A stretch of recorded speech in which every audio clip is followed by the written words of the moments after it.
eng zo'r motivatsiya bu ota-onaning yig'lashida, o'sha oyim rosa ko'p yig'latishgan, rostdan.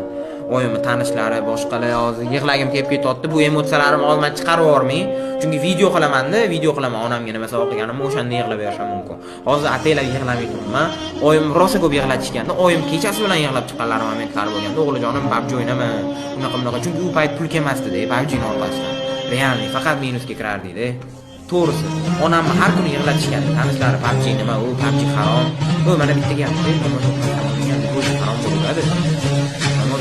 Anaqa o'ynalgan o'yin o'zi любой ish emas. Ishni aytmayman. O'ynalgan o'yinda, namoz o'qimasdan o'ynasanglar, bu demak vaqtinglarni bekorga sarf qilyapsizlar. Просто haromga ketqizyapsizlar. Namoz o'qisanglar bo'ldi, bu harom bo'lmaydi. Bu PUBG degan o'yin ham bir kibersport bu ham. Bu ham sport bitta, kibersport. Hozir mana Xudoga shukr, turayotgan uyimga ham ketsa bir 500-600 dollar ketadi-da, oyiga. Ovqatlanishlari bilan bir 1000 ketsa kerak. 1,5 ming ham ketaveradi ovqatlansa. Turmush o'ziga ham, turmush joyi o'ziga ham 1,5 ming ketadi. Adamga, bizga, boshqaga bizlarning uyda pul 50 bo'ladi. Oyimga, adamga, masalan, ovqatlanishga, shaharga chiqishga har bittasiga 100 dollar, 200 dollar ketadi.